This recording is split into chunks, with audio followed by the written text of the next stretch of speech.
Cluster news today और मैं हूं आपके साथ मानवी ठाकुर। शुरुआत करते हैं आज की खास खबरों से। 5 देशों के विदेशी दौरे के बाद प्रधानमंत्री मोदी भारत लौटे, यात्रा को बताया सार्थक।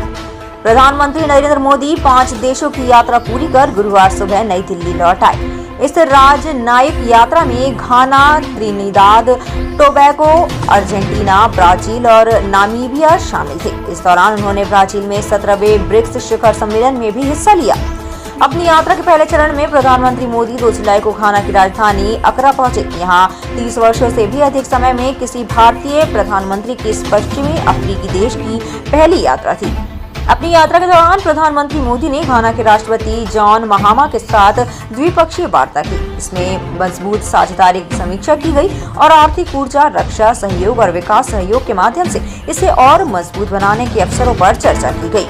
दोनों नेताओं ने द्विपक्षीय संबंधों को व्यापक साझेदारी के स्तर तक बढ़ाने पर सहमति व्यक्त की। प्रधानमंत्री मोदी ने महत्वपूर्ण खनिज, रक्षा, समुद्री सुरक्षा और ऊर्जा के क्षेत्रों में सहयोग की अपार संभावना पर प्रकाश डाला।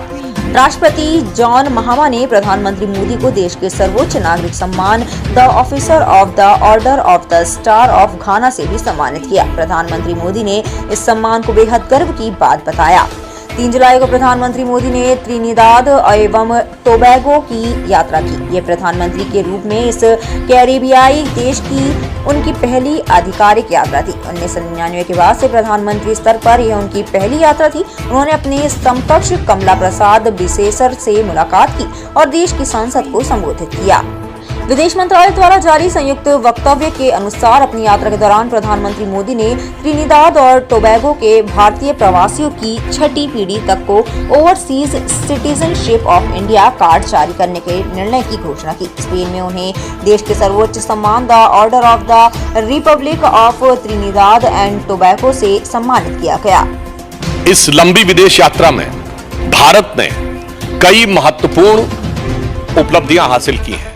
नंबर 1, आतंकवाद के विषय पर एक वैश्विक स्वीकार्यता प्रधानमंत्री जी के द्वारा अंतर्राष्ट्रीय मंच पर स्थापित हुई, जब ब्रिक्स शिखर सम्मेलन में आतंकवाद वाले विषय के ऊपर न सिर्फ सर्वसम्मति के साथ भारत के पक्ष का अनुमोदन हुआ, बल्कि प्रधानमंत्री जी ने बहुत स्पष्ट कहा कि आतंकवाद के पीड़ित और आतंकवाद के प्रायोजक को एक तराजू पर नहीं तौला जा सकता।